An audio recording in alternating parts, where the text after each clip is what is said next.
Olá, seja bem-vindo ao canal da minha turma. Eu me chamo Davi, sou graduando em Direito na Universidade Estadual do Tocantins, vulgo Unitins, e esse vídeo é para tratar a respeito do livro Povo Brasileiro. Essa obra ela foi produzida por Darcy Ribeiro no período de 30 anos. Durante esse percurso, ele vai depreendendo das análises históricas que ele faz do Brasil que todo o produto feito para analisar e descrever a antropologia, a formação social, política, racial, cultural do Brasil, elas estavam contaminadas com preceitos eurocêntricos. Então, sempre se levava em consideração não que o Brasil foi uma colônia, mas sim que tentava encaixar a formação étnica do Brasil dentro de preceitos eurocêntricos, como um comunismo ou liberalismo. Só que as configurações necessárias a esse tipo de sistema político só foram surgir no Brasil no século passado, como, por exemplo, o proletariado. Até o século XIX, toda a majoritariedade do trabalho braçal no Brasil ele era feito pelo escravo. Então não tinha ali aquela relação de uma classe detentora dos meios de produção e uma classe que vende a sua força de trabalho, porque era a escravidão que era reinante, que dominava e que era tida como força de trabalho usual até o século XIX. Então a gente percebe que durante esse período não poderia se considerar que existia uma possibilidade de analisar o Brasil por uma ótica comunista ou liberalista, porque esse tipo de mecanismo só foi surgir no Brasil no século XX. No entanto, Darcy Ribeiro não desconsidera que, por não ser possível fazer análises com óticas comunistas e liberalistas, que aqui no Brasil não teve antagonismo de classe. Pelo contrário, ele fala que o que aconteceu no Brasil foi algo singular e que não se repete em nenhum local do mundo, porque aqui a classe dominante ela opera de maneira mais capciosa. Ela, ao mesmo tempo que ela é detentora das terras, ela também é detentora das pessoas. Então, assim, quando ele vai depreendendo sobre isso, ele faz esse livro e a minha parte, que eu fiquei responsável para discorrer sobre ela, é o capítulo 33, que está inserido dentro da parte denominada Ordem versus Progresso. É interessante a gente começar partindo do pressuposto dessa analogia um pouco quanto intrigante, porque o lema da nossa bandeira é qual? Ordem e progresso. Darcy Ribeiro pega esse lema e transforma em ordem versus progresso. Por que isso? Porque não é que existia uma ordem estritamente necessária e rígida no Brasil que proporcionou um progresso. Pelo contrário, o que aconteceu foi um caos tremendo. Desde a sua formação, desde a chegada do colonizador aqui, teve muitas disputas, muitos embates, então teve um verdadeiro caos. Que, mesmo com esse caos, uma classe dominante, por isso que é interessante a gente se perguntar, progresso para quem? Porque Darcy Ribeiro fala que o progresso que teve no Brasil é a vitória das minorias sobre as maiorias, onde uma minoria conseguiu manter os seus privilégios donas de terra, os seus privilégios arcaicos, classistas, que mesmo com o fim do período colonial, eles se mantiveram. Então, apesar do caos gerado pela luta racial, pela luta pela igualdade social e econômica, a classe minoritária do Brasil, que é a classe dominante, ela conseguiu manipular todos esses manifestos e conseguiu se perpetuar no poder. A meu capítulo é o capítulo 33, como já falei, e ele se intitula Anarquia Original. Então, dadas a devida introdução, esse capítulo ele versa sobre essa anarquia que foi originária no Brasil. Anarquia significa a ausência da crença na autoridade.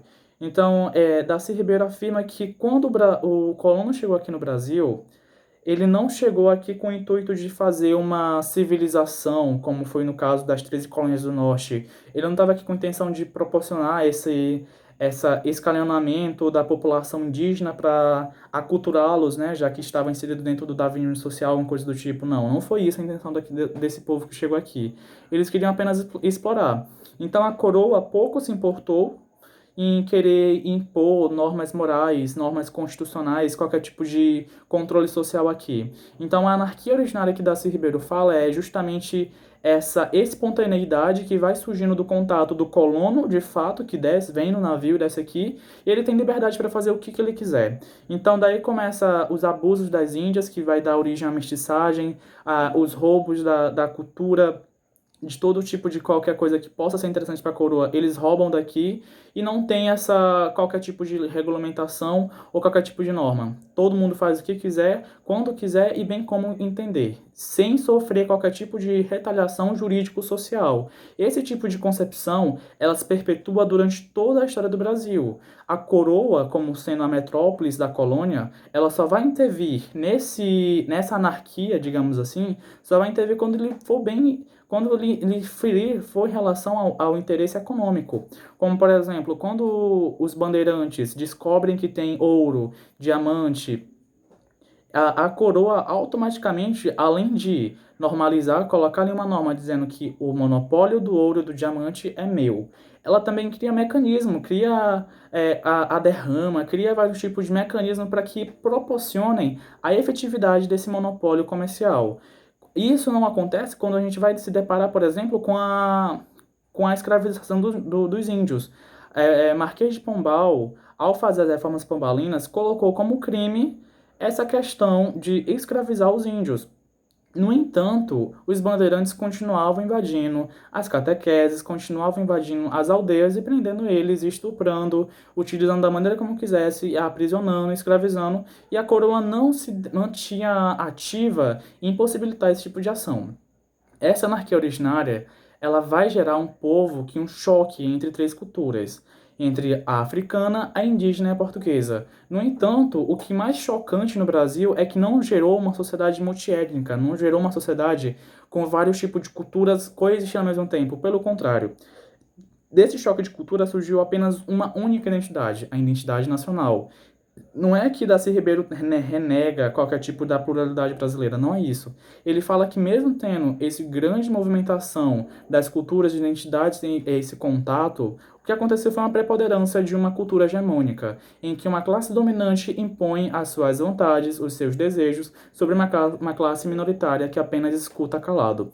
Esse tipo de afirmação pode parecer assim um pouco equivocada. Pensamos assim, que teve vários tipos de revoltas no Brasil. No entanto, Darcy Ribeiro fala que essas revoltas, elas foram todas manipuladas, distorcidas e foi se construindo no Brasil o mito da democracia racial.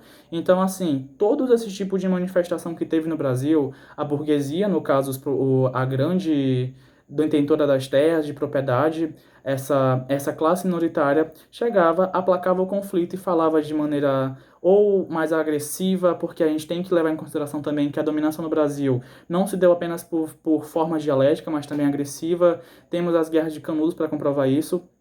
Então, assim, a classe minoritária do Brasil, ela sempre foi muito audaciosa e logrou muito êxito em manter essa dominação. Então, quando a gente se depara com esse cenário de dominação, essa anarquia, ela se perpetua, podemos afirmar, até hoje.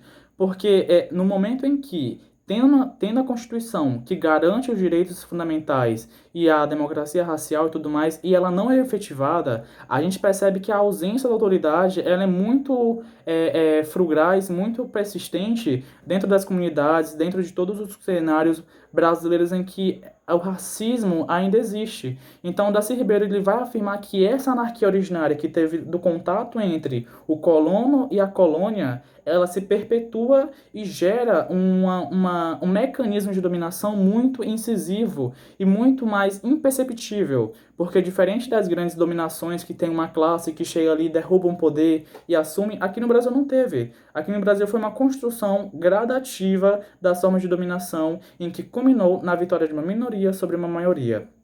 E Darcy Ribeiro tem uma frase muito assim, chocante que fala assim que a classe minoritária ela se choca, ela fica abismada ao se deparar que a força de trabalho negra, em sua maioria, ela se movimenta com o intuito de reconhecer que o Brasil é uma república e usufruir do seu poder.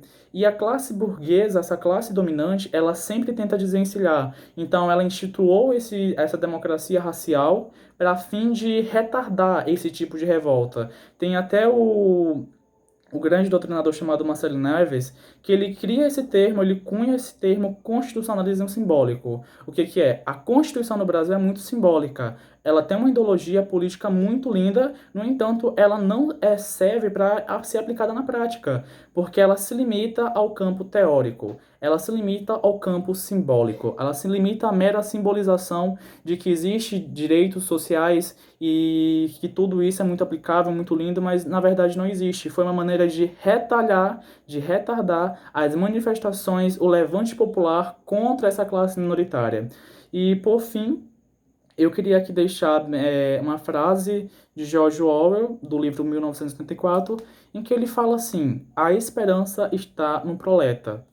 Eu mudo essa frase para o contexto do Brasil e digo que a esperança do Brasil está no brasileiro. Está no brasileiro que levanta cedo, que vai para o seu trabalho e que acaba não tendo ciência, não acaba tendo noção de todos os mecanismos de dominação que ele perpassa. Porque o Brasil, por mais que se tenha tido a saída do português, que se tenha tido a independência, o Brasil continua servindo, isso nas palavras de Darcy Ribeiro, como um mero produtor de matéria-prima que é exporta para o estrangeiro e que de nada a gente usufrui. A gente produz e exporta. Então a gente tem que perceber, Darcy Ribeiro afirma no final desse capítulo, que o Brasil só vai conseguir quebrar esse ciclo de que uma classe minoritária se sobrepuja a uma classe que, mesmo estando em maioria, ainda é submetida, subordinada, escravizada, digamos assim.